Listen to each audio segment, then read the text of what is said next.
DMTV Info, votre chaîne d'information en temps réel. La politique, la santé, le sport, les faits de société, la musique, les rumeurs et bien plus encore. Vous découvrirez cela dans notre chaîne DMTV Info.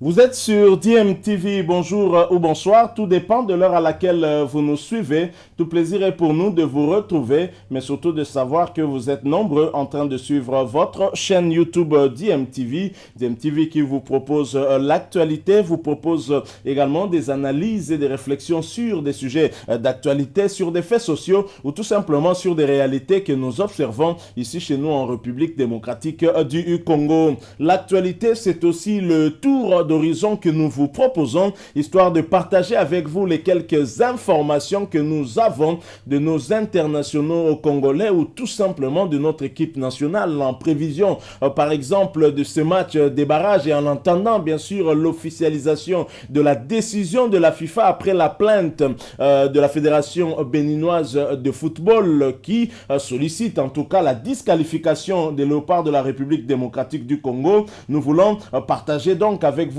ce tour d'horizon qui va nous amener d'abord en Suisse où le Young Boys de Berne recevait l'Atalanta de Bergame. Young Boys de Berne et les Meshak International congolais qui ne sont plus dans la course, dans la qualification ni dans la suite de la Champions League ou encore pour être réversés en Europa League ont freiné l'élan d'Atalanta et dans l'autre match, Manchester United a pris le dessus sur Villarreal, ancien club de l'international congolais Cédric Bakambu sur la marque de 0 but contre 2. Premier but inscrit par l'incontournable CR7 et le deuxième but c'était par Sancho. Donc 0 but contre 2 et dans l'autre match, Young Boys a renversé Atalanta qui menait. Young Boys 3 buts partout et l'international congolais Elia Meshak était bien évidemment titulaire lors de ce match, au cours duquel je l'ai dit, Young Boys a pris un point face le score partagé en tout cas les points avec cette équipe italienne. Score final 3 buts partout. Aucune des deux équipes n'a su en tout cas prendre le dessus sur l'autre. Young Boys est toujours 4e et dernier du classement du groupe F de la Ligue des Champions avec 4 petits points et Meshak Elia qui était titulaire, je l'ai dit, a cédé sa place à la 67e minute. Son équipe va affronter lors de la dernière journée Manchester United. Ce sera le 8 décembre prochain à Old Trafford. Nous sommes là en Angleterre et ce sera un match au goût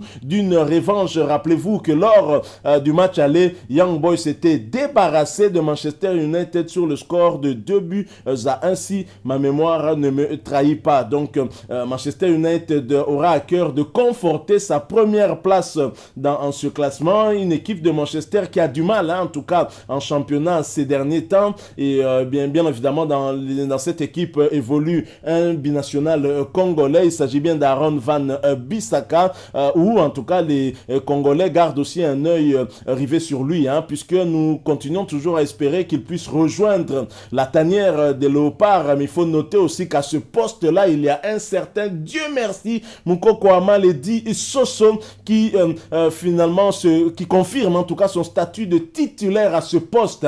Donc ce ne sera pas aussi facile pour Aaron Van Bissaka, même si le haut niveau, comme le dit un de mes amis, le haut niveau n'est pas ton ami, c'est ça. Donc voilà, tout pour ce qui concerne ce petit tour d'horizon du côté de la Suisse. Nous allons donc poursuivre ce petit tour d'horizon en allant chercher des nouvelles de notre sélectionneur national Hector Raúl Cooper. Je rappelle qu'Hector Raúl Cooper réside plutôt à Las Palmas en Espagne. On aimerait bien qu'il puisse résider ici, qu'il puisse faire le suivi du championnat local ici pour voir quel joueur il pourrait éventuellement intégrer dans son effectif de l'équipe nationale avant mars 2022, c'est-à-dire le match des barrages. Nous revenons pour parler d'Hector Raúl Cooper après cette courte pause. Je vous rappelle que vous êtes sur DMTV. Si vous n'êtes pas encore abonné, n'hésitez pas, abonnez-vous et n'oubliez pas d'activer la petite cloche de notification. Après cette courte pause, nous nous retrouvons.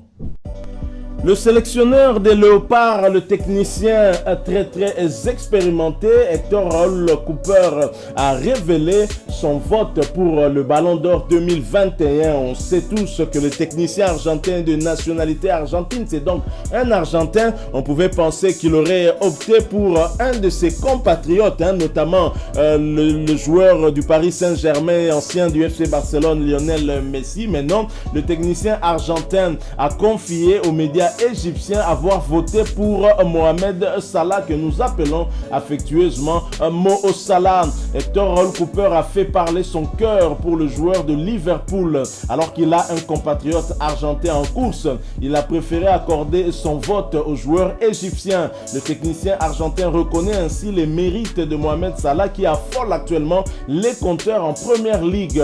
Hector Raoul Cooper connaît bien le buteur des Reds pour l'avoir coaché en tant que sélectionneur des Pharaons. Il reste assez de bonnes choses, il retient assez de bonnes choses du joueur, surtout son talent qui est indiscutable et indéniable. Mohamed Salah est en lice pour le Ballon d'Or sur une liste de 30 joueurs. Il est avec Riyad Mahrez, les deux Africains présents pour le trophée. Voilà le choix, pour le moins en tout cas clair, d'Hector Raoul Cooper, qui finalement est peut-être tombé amoureux de l'Afrique après son parcours en Égypte et ce qu'il est en train de réaliser en République démocratique du Congo. Il a réussi en tout cas la première étape de son contrat avec la République démocratique du Congo en nous qualifiant pour les barrages. Ça n'a pas été facile, mais Hector Raoul Cooper l'a fait et voilà que là, il vient de voter en tout cas pour un Africain et ça nous réconforte aussi. On se dit que c'est un entraîneur qui aime beaucoup l'Afrique, mais en attendant, les Congolais veulent le voir atteindre l'objectif qui lui a été fixé, celui de nous qualifier pour la Coupe du Monde Qatar 2022. Et sur le chemin de Qatar 2022, l'Égypte n'est pas là, donc ça aurait été un choc intéressant entre les Léopards et les Égyptiens, parce que Hector Raoul Cooper fut l'ancien entraîneur de cette équipe des Pharaons d'Égypte.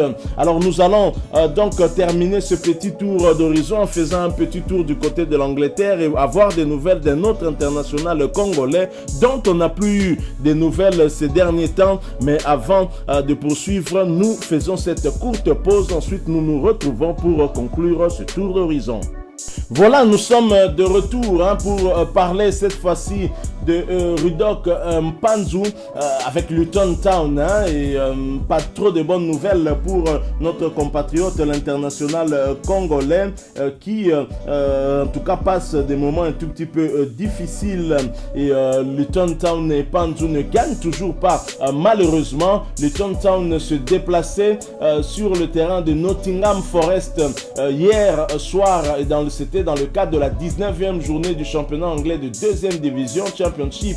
Les deux équipes se sont séparées dos à dos sur le score de 0 but partout. Il s'agit du 3e match consécutif sans victoire pour le club de Luton.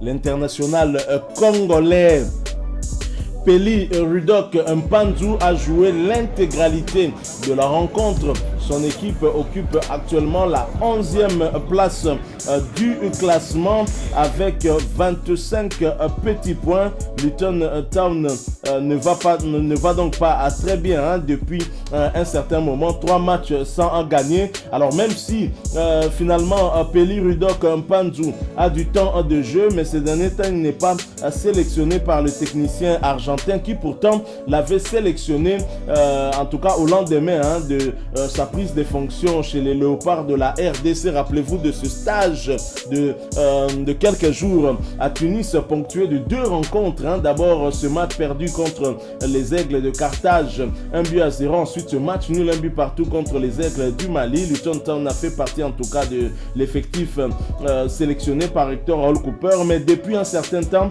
il n'est plus rappelé par Hector Raoul Cooper. Il faut dire aussi qu'avec la problématique des restrictions, des mesures très strictes, des gouvernements anglais et des clubs anglais, ce n'était pas facile de reprendre les joueurs évoluant de ce côté-là. Mais Pelly Rudok Mpanzu reste quand même titulaire chez lui. C'est vrai que pour ce match, c'était quand même, on pouvait espérer un meilleur résultat pour cette équipe, même si en termes de possession, Nottingham Forest était bien au-dessus. Mais c'est Luton Town qui s'était montré un peu plus entreprenant avec au moins 10 tirs, dont 2 cadrés, alors que du côté de son adversaire, il y avait 8 tirs, aucun n'était cadré. Donc voilà, une équipe qui fait un match nul à l'extérieur, c'est quand même intéressant, sauf que là, c'est quand même 3 fois que l'équipe fait match nul. Alors ce championnat est dominé par Niskens Kebano et l'équipe de Fulham qui réalise en tout cas un parcours intéressant avec 41 points suivi de Bournemouth qui a 40 points. Donc voilà, Niskens Kebano et Fulham qui sont sur un nuage, ce qui est une très bonne chose. Alors le prochain rendez-vous pour Luton Town et Pelly Rudok Mpanzu, ce sera certainement pour le samedi 27 novembre 2021 sur le coup de 16h, heure de Kinshasa. Et Luton Town aura donc la possibilité d'essayer de changer un peu ses statistiques qui ne sont pas très bonnes ces derniers on va dire ces derniers 3 journées, on va dire. Et donc Luton Town va recevoir Cardiff pour un match qui sera aussi difficile pour Pelly Rudok Mpanzu. Donc voilà, nous sommes arrivés à la fin de ce petit tour d'horizon que nous avons voulu partager avec vous. Ce tour d'horizon qui nous a amené en Suisse où le Young Boys de Berne et Meshach jouait la Champions League, la 5e journée de cette phase de groupe de la Champions League avec un 3 buts partout avec Atalanta Bergame, alors que Young Boys était déjà éliminé mais a su quand même freiner l'élan d'Atalanta à Bergame, 3 buts partout. Elia Meshach avait débuté la rencontre à jouer mais a été remplacé.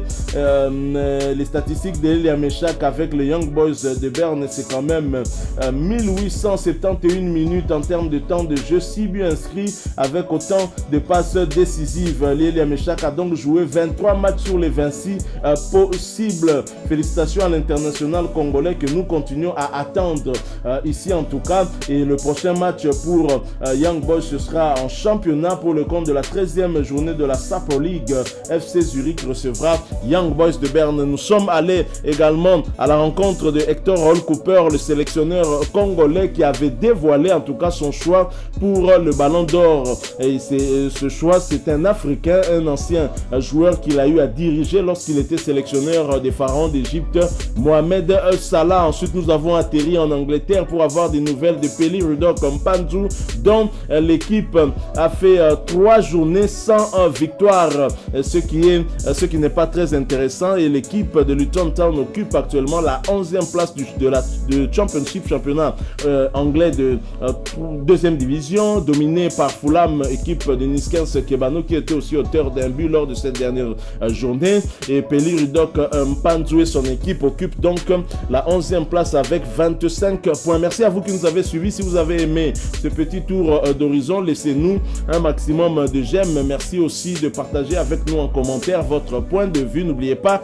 si vous êtes nouveau ou ancien que vous n'êtes pas encore abonné, abonnez-vous et n'oubliez pas d'activer la petite cloche de notification en cliquant tout simplement sur celle que vous verrez apparaître dès que vous serez abonné, parce qu'elle vous permettra de ne plus rien manquer des prochaines vidéos que nous vous proposerons. Encore une fois, merci. Nous espérons vous retrouver bientôt avec un autre sujet d'actualité. En attendant, portez-vous bien et DMTV vous dit au revoir.